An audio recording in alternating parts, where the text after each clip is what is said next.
ഈ സ്വർണ്ണക്കള്ളക്കടത്ത് അടക്കമുള്ള സംഗതികൾ ഈ സർക്കാരിൻ്റെ തുടർച്ചയെ തടയാൻ പരമാവധി പ്രയോഗിക്കപ്പെട്ട ഒന്നാണ്. വർക്ക് ചെയ്തിട്ടില്ല. അതുമാത്രമല്ല, ഇത്ര കാലമായിട്ടും അതിന്മേൽ പുതിയ ഡെവലപ്മെൻറ്റ്സ് ഒന്നുമില്ല. അപ്പോൾ അതിൽ തന്നെ പ്രസംഗിച്ച് നേട്ടമുണ്ടാക്കാമെന്നത് നിങ്ങളുടെ ഒരു വ്യർത്ഥമോഹമാണോ കൃഷ്ണദാസ്? ശ്രീ നിഷാദ്, കഴിഞ്ഞ അസംബ്ലി തെരഞ്ഞെടുപ്പിൻ്റെ സാഹചര്യം നമ്മളെല്ലാം എത്രയോ വട്ടം ചർച്ച ചെയ്തിട്ടതാണ്. അതുമായി ബന്ധപ്പെട്ടുകൊണ്ടുള്ള കാര്യങ്ങൾ. കഴിഞ്ഞ അസംബ്ലി തെരഞ്ഞെടുപ്പ് നടക്കുന്ന സമയത്ത് സ്വർണ്ണക്കള്ളക്കടത്ത് അടക്കമുള്ള വിഷയങ്ങൾ കേരളത്തിൽ ചർച്ച ചെയ്യുമ്പോഴും ഓൾട്ടർനേറ്റീവ് എന്നുള്ള നിലക്ക്, സാധാരണ നിലക്ക് നമ്മുടെ അസംബ്ലി തെരഞ്ഞെടുപ്പിൽ ഉണ്ടാകുന്ന ഒരു പ്രക്രിയ എന്താണ്? UDF അത് ടേക്ക് ഓവർ ചെയ്തുകൊണ്ട് അതിൻ്റെ ഒരു ബെനിഫിറ്റ് എടുക്കുന്ന രാഷ്ട്രീയ ശക്തിയായി മാറുന്നതാണ് നമ്മുടെ കാലഘട്ടങ്ങളിൽ ഉണ്ടായിരുന്നത്. കഴിഞ്ഞ പാർലമെൻറ്റ് തെരഞ്ഞെടുപ്പിന് ശേഷം ഉണ്ടായിട്ടുള്ള കോൺഗ്രസിൻ്റെ പിന്നോട്ടുള്ള പോക്ക്, രാഷ്ട്രീയപരമായിട്ടും അവരുടെ ശക്തിയുടെ പിന്നോട്ടുള്ള പോക്ക്, കേരളമടക്കമുള്ള സംസ്ഥാനങ്ങളിൽ LDFനെതിരെ പരാജയപ്പെടുത്താൻ വേണ്ടി കഴിയുന്ന ഒരു രാഷ്ട്രീയ നയം കഴിഞ്ഞ നിയമസഭാ തെരഞ്ഞെടുപ്പിൽ രൂപീകരിക്കാൻ UDFന് കഴിഞ്ഞില്ല. അതിൻ്റെ റിസൾട്ടായിരുന്നു കഴിഞ്ഞ അസംബ്ലി തെരഞ്ഞെടുപ്പിൽ LDFൻ്റെ തുടർച്ച. അല്ലാതെ സ്വർണ്ണക്കള്ളക്കടത്തിൽ ഞങ്ങൾ വലിയ പുള്ളികളായതുകൊണ്ട് ഞങ്ങൾക്ക് അനുകൂലമായി ജനങ്ങൾ വോട്ട് ചെയ്തു എന്നുള്ളതല്ല.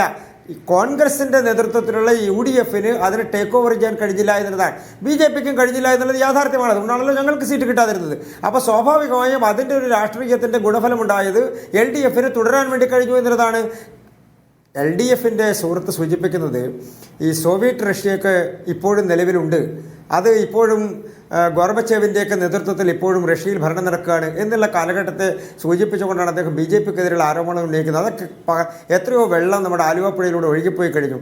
എത്രയോ കാലഘട്ടങ്ങൾ കഴിഞ്ഞിരിക്കുന്നു. BJPയുടെ ഗവൺമെൻറ്റിനെതിരെ 10 വർഷക്കാലമായി ഈ രാജ്യത്ത് നിരവധിയായിട്ടുള്ള വികസന പ്രവർത്തനങ്ങളും കേരളമടക്കമുള്ള സംസ്ഥാനങ്ങൾക്ക് സംപൂജ്യരായി നാട്ടിൽ തുടരുക എന്നുള്ളതാണ്.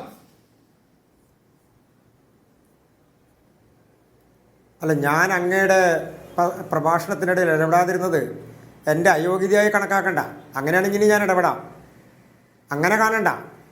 മറ്റൊരു പ്രധാനപ്പെട്ട കാര്യം, കേരളത്തിൽ ഞങ്ങൾ സംഭവിച്ചരാ. ഇന്ത്യ മഹാരാജ്യത്ത് നിങ്ങളുടെ നിലപാട് എവിടെയാണ്? എത്ര സീറ്റ് ഏതൊക്കെ സംസ്ഥാനത്തുണ്ട്? പശ്ചിമ ബംഗാൾ എവിടെ? ത്രിപുര എവിടെ? 2 സംസ്ഥാനങ്ങൾ എവിടെ പോയി? അപ്പോൾ അതിനകത്തിരുന്നുകൊണ്ട് ഞങ്ങളോട് പറയുക ഞങ്ങൾ സംഭവിച്ചരാക്കാൻ ചെയ്തോ? ക്രോസ് വോട്ട് ചെയ്തോ? കേരളത്തിൽ LDFൻ്റെ വോട്ട് വേണ്ടാന്ന് വെച്ച് UDFന് ജയിപ്പിച്ചോ? ഞങ്ങൾക്കൊരു പരാതിയില്ല. അതുകൊണ്ടാണ് ഞാൻ തുടക്കത്തിൽ എൻ്റെ വാദം ഞാൻ തുടങ്ങിയത്. അതുകൊണ്ടല്ലേ കേരളത്തിൽ ഈ തവണ UDF ജയിക്കണമെങ്കിൽ LDF വിചാരിക്കണം. LDFൻ്റെ വോട്ടുകൾ മറച്ചു നൽകാതെ UDFന് ഈ തവണ കേരളത്തിൽ സീറ്റ് നേടാൻ വേണ്ടി കഴിയില്ല. രാഹുൽ ഗാന്ധിക്ക് അടക്കം ജയിക്കാൻ വേണ്ടി കഴിയില്ല. അങ്ങനെയാണെങ്കിൽ, അങ്ങനെയല്ല എന്നുണ്ടെങ്കിൽ നിങ്ങൾ ആനി രാജ്യം ഒന്ന് ജയിപ്പിച്ചെടുക്ക്. അത്രയ്ക്ക് രാഷ്ട്രീയ ധൈര്യമുണ്ടെങ്കിൽ നിങ്ങളൊന്ന് ജയിപ്പിച്ചെടുക്ക്.